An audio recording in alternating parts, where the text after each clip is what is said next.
Hello, ladies and gentlemen, Altered Zigo here, welcoming you to another exciting Starcraft 2 matchup.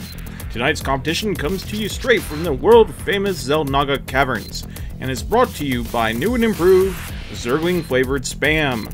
Zergling-flavored Spam, with chunks of real Zergling in every bite. So now let's introduce our combatants. First, spawning in the top right corner, wearing red, we have Sawyn. Sawyn hails from the Warp Prism Mars division, where he is ranked first among active Platinum League players, with a record of 135 wins and 100 losses. He is known for predominantly favoring a strong macro style of play, and for being a bully that randomly beats up on small Terran children for their lunch money.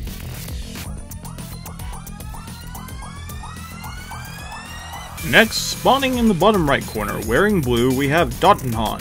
Datnhahn is currently ranked 7th in the Taster Phi division of Gold League. His turn-ons are long walks on the beach, rainy day afternoons, and a well-shorn llama, because nothing says sexy like a shaved pachyderm. So now that we have met our players, let's get ready for some Starcraft!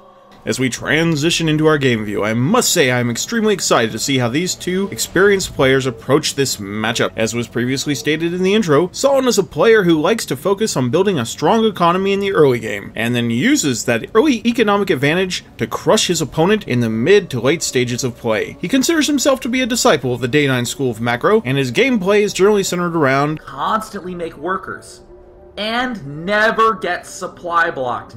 Never get supply blocked. So as this game continues to unfold, it will be interesting to see if Sawyn can accomplish those two goals, or if Datnhahn will be able to interrupt his progress in some way, either by using some sort of early rush or cheese, or possibly macroing up on his own and trying to beat Sawyn up the tech tree. Regardless of his decision, I expect to see a good game out of both of these experienced and talented players. Now we move out across the map to watch Datnhahn advancing out at 9 supply with his probe, and we see Sawyn following suit shortly thereafter. It looks as if both players are going to be making use of the extra vision provided by the Xel'Naga watchtowers as they make their way across the board.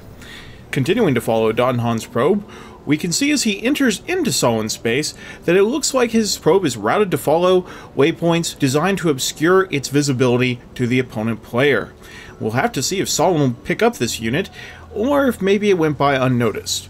No, it looks like Sawyn did see him coming in, and he's going to go check it out, but not before Datnhahn drops a pylon, and it looks like he's going to be going for a refinery as well. However, as you can see on the minimap, Sawyn has appropriately scouted out Datnhahn's base, and he can see that the forge is already down.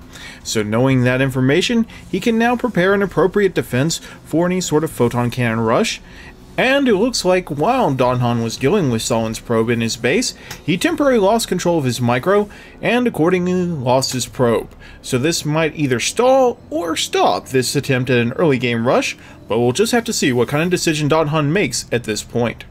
However, right now, it seems that Datnhahn is focused on extricating Sawyn's probe from his base before it can do any sort of cheese play of its own. Unfortunately, he wasn't able to chase it out in time before Sawyn was able to get a pylon down, giving Datnhahn another thing to worry about, but we do see that Datnhahn is actually sending 3 more probes at Sawyn's base, trying to further reinforce this cannon rush and seeing if he can try to get some pressure on his opponent's main. Now, as Datnhahn's probes reach Sawyn's base, we can see that he's only bringing 1 inside the base while leaving 2 outside, and we can also see on the mini view that he's continuing to rally probes down to the side of Sawyn's base. And really, this is a huge committal of resources to a rush that hasn't so far been very effective.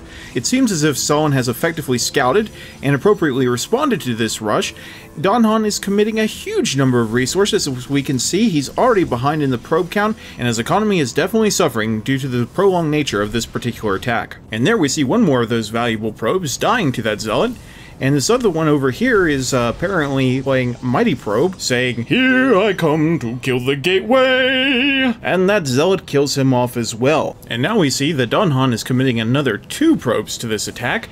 And while he does have a photon cannon up, we can see that Sawyn is warping in 2 of his own, and it looks like he cancels one, the one that was taking the damage, and now we have a battle of the cannons of the line, and it looks like this Zealot is going to be enough to finish that one off, And finally, Datnhahn realizes that this attack is not going to work, and it looks like he's going to retreat his probes back to his base. So now that Datnhahn's probes are headed back home to return to their normal lives of harvesting and building, we can see that Sawyn is transitioning into what looks like a 2-gate, and he's going to continue to clean up the various blue buildings that are mucking up the landscape of his main. Considering the number of resources that Datnhahn used in implementing that last attack, it is fair to say that Sawyn is firmly in the driver's seat at this stage in the game. At this point, it all comes down to if Sawyn can effectively leverage that advantage and provide enough strategic pressure to prevent Datnhahn from climbing back into contention for this match. We now switch views to Datnhahn's base, where we can definitely see the economic impact of that prolonged cannon rush in the form of the meager number of probes that he currently has working on his mineral line, a difference that can be more clearly seen when looking at the noticeable disparity that exists between the relative incomes of the two players. Now, shifting views again, we can see that Sawyn is sending a probe in the general direction of his opponent's base, while he continues to amass a small army back at his main. I'm not totally sure as to the purpose of this probe. He may just be using it as a scout or to grab a Xel'Naga watchtower, but no, it seems that he has an ulterior motive in mind, as he looks as if he's going to be placing a pylon at the rear corner of Datnhahn's base. We can also see that Sawyn is moving out with 3 zealots, and he may possibly be planning on preventing his opponent from getting an expansion while researching warp gate technology, so that he can apply pressure by warping units directly into Datnhahn's base. Sawyn looks as if he's going to totally contradict all earlier statements in regards to his tendencies for favoring strong macro play, and is rather going to capitalize on his dominant position in this game by going for an early kill rather than giving his opponent time to recuperate from his earlier losses.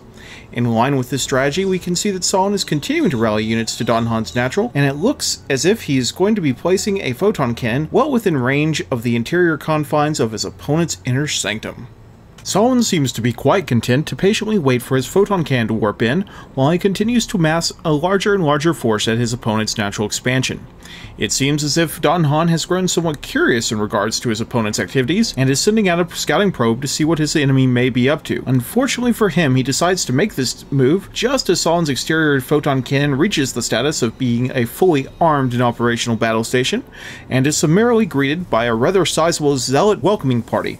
Realizing that he has been discovered and emboldened by the recent arrival of his photon cannon, Sawyn decides to charge forth into the breach and boldly go where no red zealot has gone before. Now, as both players' forces try to dance in and out of each other's cannon range, we can see that Sawyn is sending his probe in an attempt to further extend his offensive-defensive network. During that particular engagement, both players exhibited excellent micro, and to get a better view and more analysis on that subject, we're going to be going to our pro-action replay with Ziggy the Zergling.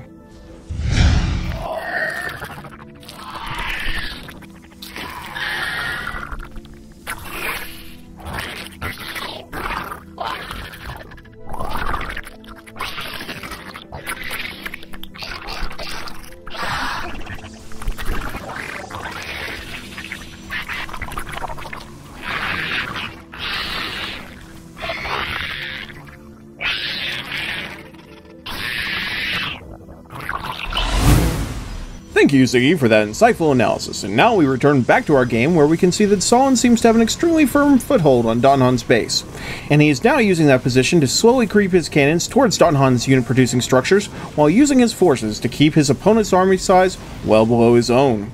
Although both players now have relatively the same income, Datnhahn is having issues keeping his units alive long enough for them to affect the tide of battle, and so far he has been totally unable to amass enough forces to comfortably assault Sawyn's fortified position, a proposition that will be made even more difficult if he loses his cybernetics core and is forced to rely on a melee-only ground force. Additionally, he is being put into a position where he has to invest heavily into static defenses to prevent his base from being totally overwhelmed by Sawyn's army. Hoping to change the tide of battle, we can see that Datnhahn has decided to go for what I consider to be some Hail Mary tech, and is warping in a robotics facility in the bottom right corner of his base. I'm not sure if this is really the right play, as it seems what Datnhahn needs more than anything else is units to deal with Sawyn's forces, but we will just have to see if he can make something happen. As you can see in the mini view, Sawyn for his part is expanding and continuing to reinforce his army, all the while finally getting the upgrade for warp gate technology. We do see that Sawyn is starting to augment his unit composition by adding stalkers into his attack group, which should make it much easier for him to deal with Datnhahn's zealots while keeping his units well in range of his own photon cannons. So now we see Datnhahn does have his robotics facility up and running, and he does nearly have one immortal completed. Now, I don't know if this is going to be enough, but if he can somehow shield that Immortal with those Zealots, he might just be able to do some damage. But no, it looks like he's going to let his Zealots run out, and they're going to get swarmed by Sawyn's army. Finally, Datnhahn's Immortal is completed, but there are no longer any Zealots to protect him, and so he is just going to get swarmed by Sawyn's army, and I don't believe he's even going to get one kill. And now we can see Sawyn shifting his targeting to that photon cannon, which is the only thing defending the right-hand side of Datnhahn's base. And now that that has been dispensed with, he is free to pick off Datnhahn's Zealots one by one as they come out of his gateways. At this point in the battle, Sawyn only has 3 Zealots and 2 Stalkers left, so maybe, just maybe, if Datnhahn will place that Immortal behind his buildings, he can kill off this last bit of Sawyn's army. But no, it looks like he's going to pop out right next to the Zealots, right as the robotics facility goes down, and that Immortal just can't do enough damage, and it looks like he's going to go down as well. And with that, we can see that Datnhahn is going to give the GG, and, well, ladies and gentlemen, that's ball game. Well, I hope you enjoyed this match. I did some things differently with this video than I've done in the past. I think some of it worked, and some of it didn't come quite out as I had planned, but I just want to try some new things with casting replays, and I think overall it is, at the very least, interesting. Regardless, I hope you enjoyed it, and I hope you come back and check out more of my videos in the future. So once again, this is Altered Zigo wishing you a good night and good gaming.